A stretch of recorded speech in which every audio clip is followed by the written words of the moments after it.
No vídeo anterior, nós falávamos que as nossas vocações, elas têm as suas tentações próprias.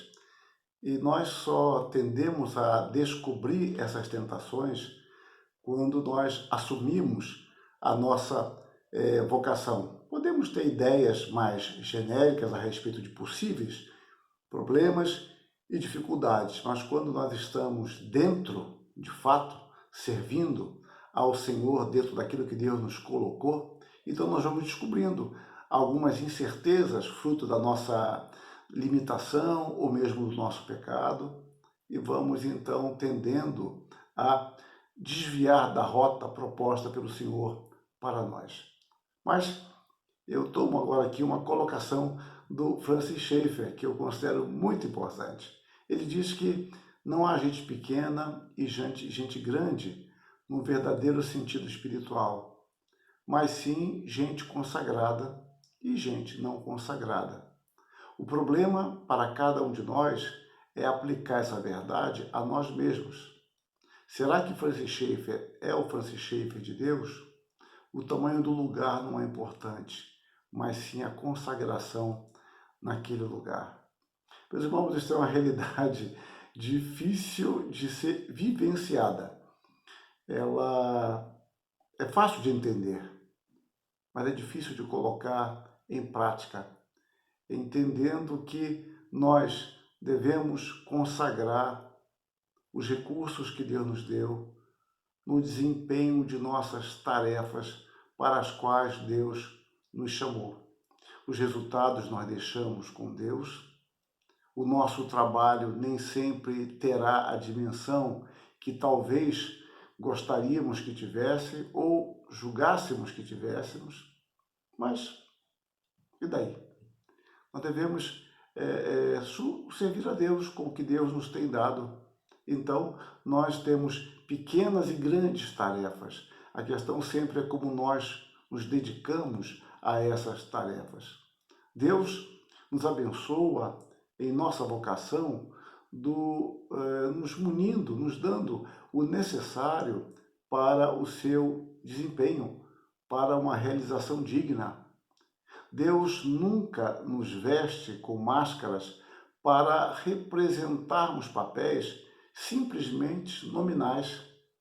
Antes, o que Deus faz é se agenciar por nosso intermédio, nos capacitando para o exercício do nosso chamado.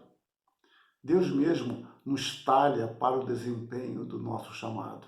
Deus não improvisa nada. Deus nos criou de tal forma e nos conduziu, nos preparando para ser aquilo que somos, a despeito do nosso pecado voluntário, a despeito da nossa pequena fé, muitas vezes, da nossa falta de confiança, a despeito de nossa ingratidão para com Deus ou de nosso orgulho, de nossa vaidade.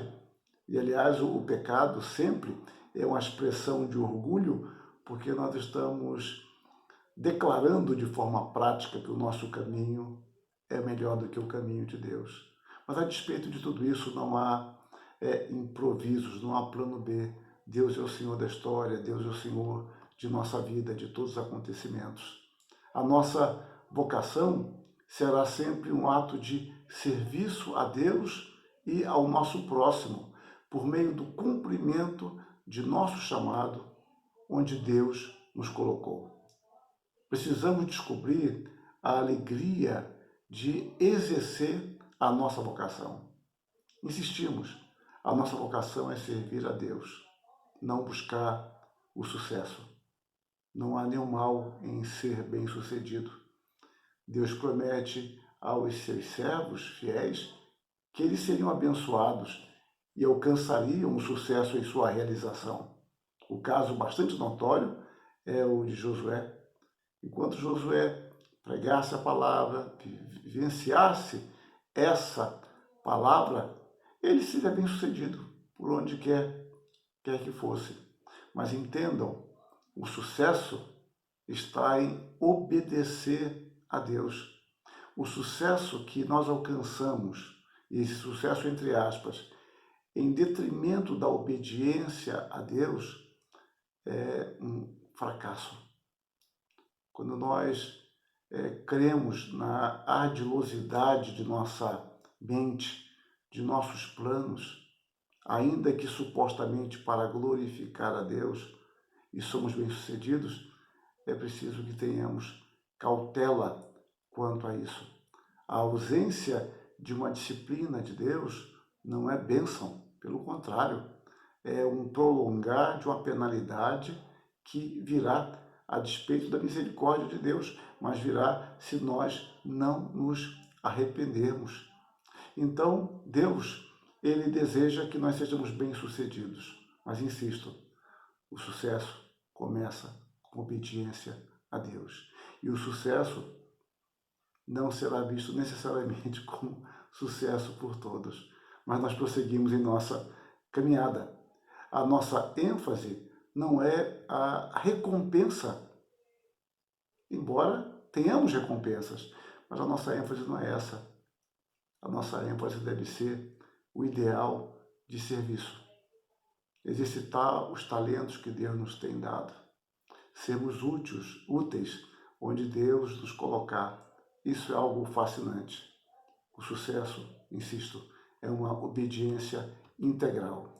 Então, é preciso que nós tenhamos sempre cautela quanto a isso. A nossa vocação é servir a Deus, sempre. E o desejo de progredir, aumentando o nosso padrão de vida, por exemplo, que, insisto, não há nenhum mal em si mesmo, mas isso não deve nos conduzir à distorção dos princípios bíblicos de nossa vocação. Ou seja, se a nossa vocação trouxer nome, reconhecimento público, se a nossa vocação trouxer para nós status sociais, financeiros, tudo bem, não há nenhum mal nisso, não há nenhum mal no dinheiro, nem no reconhecimento público daquilo que realizamos. Mas a questão sempre está em nossa fidelidade a Deus. Não podemos torcer os padrões de Deus a fim de supostamente alcançar este suposto progresso. Então, diz o Eduardo Veite Júnior, que eu já citei algumas vezes, que o diabo tenta aqueles que têm a sua vocação com o caminho da glória.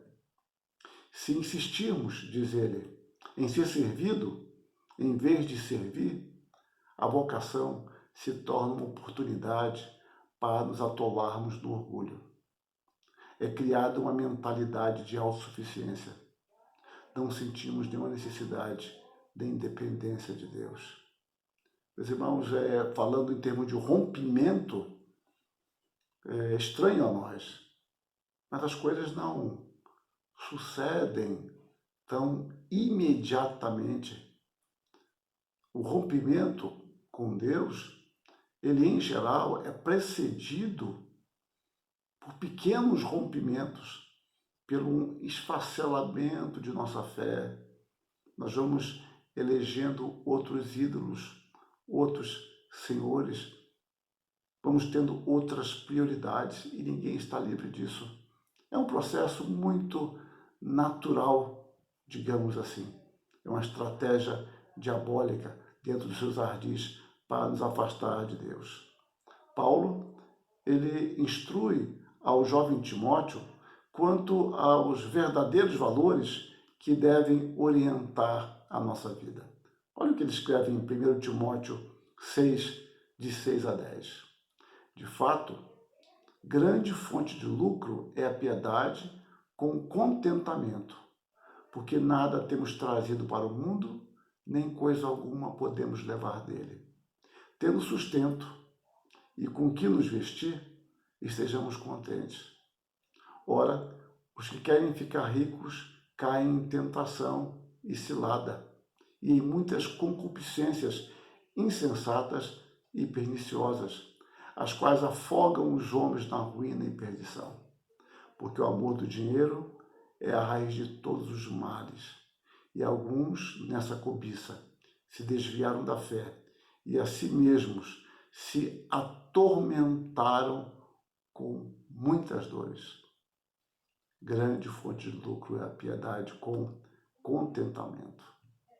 A nossa vocação é múltipla dentro das esferas às quais Deus nos chama a atuar. Precisamos ter sensibilidade espiritual e nos dispor a obedecer a Deus com inteligência, submissão e determinação. Coloquemos os nossos desejos diante de Deus. As nossas ambições, a ambição não tem que ser necessariamente errada. Aquilo que nós queremos, que nós achamos que é justo, que não vemos nenhum mal em si naquilo que aspiramos, coloquemos diante de Deus e peçamos a Deus que nos dirija, para que possamos glorificar o seu nome no uso dos instrumentos, dos talentos que Ele nos tem dado. Que Deus nos abençoe. Amém.